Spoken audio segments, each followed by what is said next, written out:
welcome to SVG-TV News for Wednesday, February 12, 2025. I am Rochelle Batis with the details. The government of St. Vincent and the Grenadines has won its appeal in the vaccine mandate case. The ruling was handed down virtually today by the Eastern Caribbean Supreme Court. The judgment, which was read by Justice Eddie Ventros, issued a 2-1 majority decision. It stated that the trial judge, Justice Esco Henry, was wrong in most of her orders made in her judgment in 2023. The appeal court also ruled that no court costs would be awarded. In an interview with SVG-TV News, Prime Minister Dr. Ralph Gonsalves said he was informed of the decision by the Attorney General and that they are still awaiting the written judgment to be properly analyzed. He noted that he is satisfied with the ruling. The government is not gloating over this victory at the Court of Appeal. We'll never do that. We wanted to be sure that everyone will know, not only for our government, but any succeeding government, what can be done by the authorities during a public health emergency. And there are going to be more public health emergencies, the way climate change is going, and the movement of peoples across the world. The Prime Minister added that the respondents are within their rights if they choose to pursue the case to the Privy Council. He also stated that even though the court has ruled that they do not have to pay the workers their benefits, he will ensure that the workers receive their benefits once they return to their jobs. Persons who have come back, who had not taken the vaccine after the public health emergency was over, they will have their benefits, which had been accumulated before they had not complied with the requirement and the regulation, and thus were deemed to have abandoned their posts, and they've come back. All their pre-existing pension benefits, plus what they're now acquiring, will be aggregated together upon their retirement.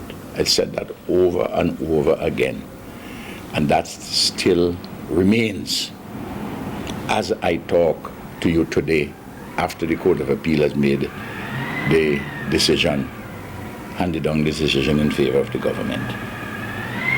I want to see, and you can pursue your case all the way to the Privy Council. One doesn't lock out the other. You can go ahead and do that. That's your right. But please come back to work. The Prime Minister stated that many workers have returned to their jobs even if they have not been vaccinated, while many others have taken jobs abroad. I would say, no, I ain't coming back until the case done. And they had to pay me for all the time when we win our case. And you know what some of them have done? Some have gone away, working overseas. Don't intend to come back, but hoping to get a paycheck for the period when they were not working. Some stay here and have other jobs. Some of you actually teach classes. Some, of course, haven't done anything. So you have variations. And amidst all of these variations, there's a constant position, a constant refrain by me. As a government, if you're in government, you'd want to know what you can do and what you can't do in a state of a public health emergency. And we took proper advice, and we are satisfied we acted properly, and the Court of Appeal has now confirmed that we acted properly. Meanwhile, lawyers for the respondents, led by Jomo Thomas, issued a news release this afternoon stating that they are disappointed with the ruling. The Court of Appeal issued a 2-1 majority decision today, siding with the government in its appeal of the High Court's ruling in the vaccine mandate case. The release from Thomas Law Firm stated that a powerful dissent was written by Justice Waldbank, who maintained that the government's decision to impose a vaccine mandate on certain public officers was unlawful and unconstitutional. The legal team for the dismissed workers expressed disappointment in the majority decision delivered by Justices of Appeal, Ventros and Webster. They believe that Justice Waldbank was correct in his dissent and that the High Court decision issued by then High Court Judge Esco Henry was strongly grounded in a correct interpretation of the law. The lawyer stated that the legal team will read and study the judgment to gain a better understanding of all the views expressed in the decision. Afterward, they will discuss all available options with their clients, including an appeal to the Privy Council, and to take the necessary action. President of the St. Vincent and the Grenadines Teachers Union, Oswald Robinson, has expressed his disappointment with the ruling. He told SVGTV News that they will be meeting with their membership and lawyers to discuss the matter further. From the feedback from the membership, a number of people are disappointed. Some people still see it as an injustice because it's like a continuation of the suffering of those who decided that you're not going back, you're not going to reapply. From my vantage point, it's a stepping stone to greater things. This makes me more courageous, and I'm determined that we're not going to give up. In fact, we have a meeting scheduled with our legal counsel, the entire team. It's a joint meeting with the Public Service Union and the Police Welfare Association. So the membership of all three organizations, we will converge this evening around 6, and then we would grasp a better understanding of the ruling. The legal counsel would be there to guide, and then we will decide on the way forward. Because it's important that we go to the membership to get a mandate, a clear mandate, in terms of how we go forward.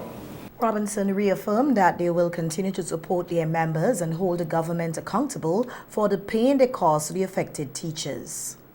I must reiterate and reaffirm our position as a union that this is not the end, but this is the beginning of the battle. Yes, so we don't want the government to feel that all is over and having people losing the benefits that they would have accumulated for so many years. The psychological pain our members, the workers in general, would have experienced is something that you can't just take for granted. President of the Public Service Union, Elroy Boucher, said it was disheartening to learn of the judgment by the Court of Appeal, which favored the government. Boucher, who also listened in on the hearing virtually, feels that the rights of the people were trampled on by the court. Disappointed. It's quite depressing and disconcerting what has happened there. It's an issue not just for us, it is not just the workers who have been dismissed and have been suffering for so long. It is even wider than that. It is an issue of the rights of intention being taken away by a government, and the court has now given them the strength to say that they were correct in doing that. So this matter has profound implications for the entire country. Boucher said that the rights of workers must be protected, and it is concerning to note the precedent set by the court's ruling today. Based on the advice of the lawyers, we will decide on a course of action. But it must be made very clear that it is a matter of concern for the Vincentians. No government ever must have the right to or the power to take away your right. None.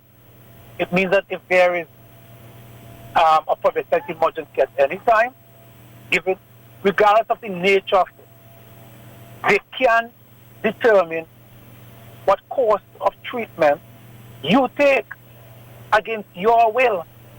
That is very profound and very serious and very frightening. That is what we have to fight against that. In fighting for the rights of these workers, we also have to fight for the rights of every Vincentian, because every Vincentian is going to be affected.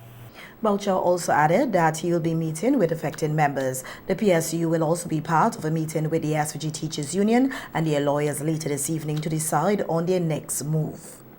And the opposition New Democratic Party, NDP, in a statement this evening said it is extremely disappointed with today's ruling by the Court of Appeal, which overturned the High Court's decision and upheld the government's position on the COVID-19 vaccine mandate. The party stated that it is a sad outcome for the hard-working public servants, teachers, nurses, doctors, and police officers of St. Vincent and the Grenadines who lost their jobs because of the government's vaccine mandate. The party further noted that today is not a time for the government to gloat. It is a solemn day as lives and livelihoods have been irreparably damaged by the government's vaccine mandate policy.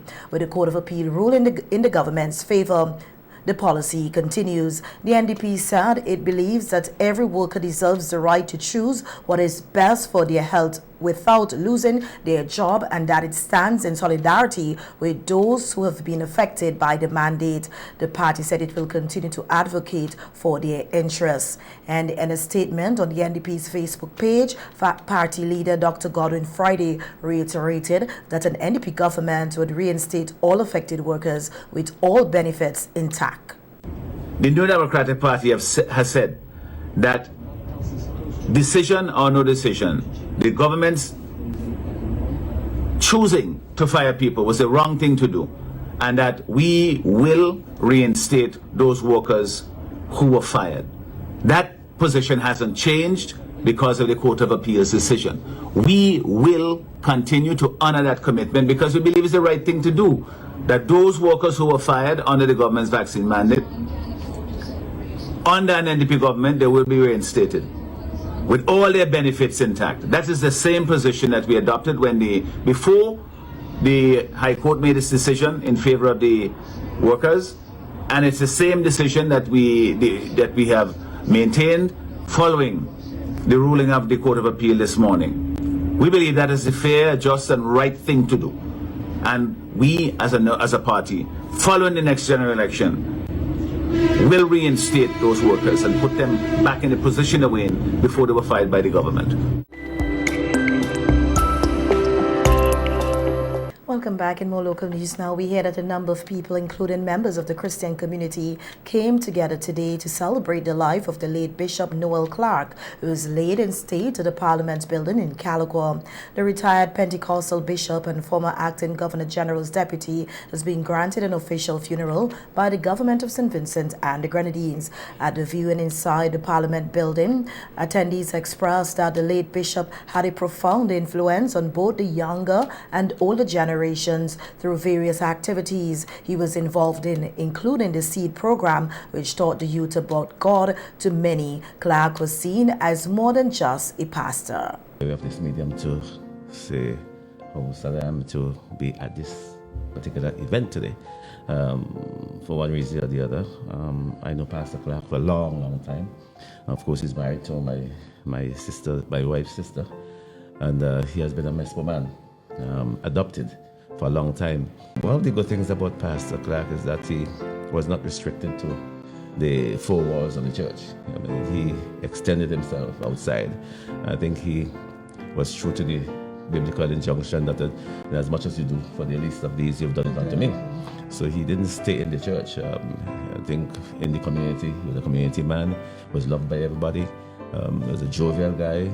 He was able to mix the gospel with what exactly was happening on the ground. And he took that to lay. Pastor Clarke and Pastor Frederick always made you feel that in some way or the other, you too could have an encounter with God. Right.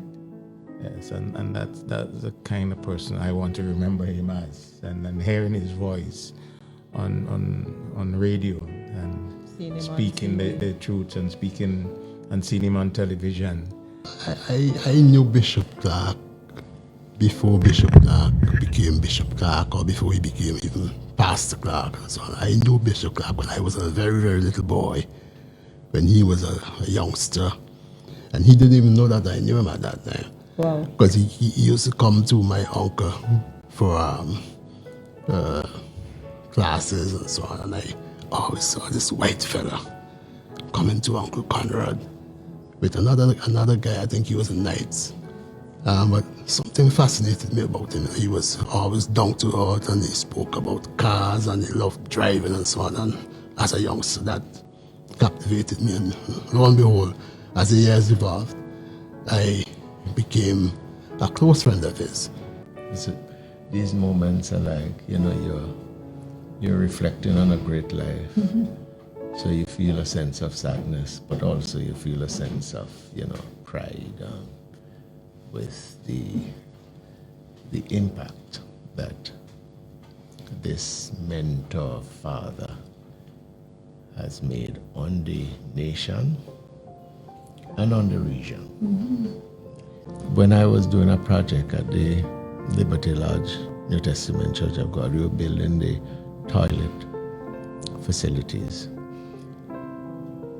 It was Noel Clarke who came to my rescue.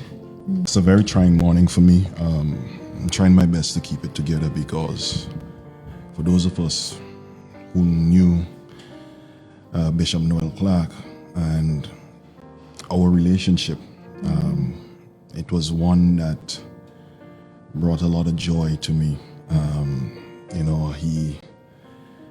I want to remember him for some of his best days.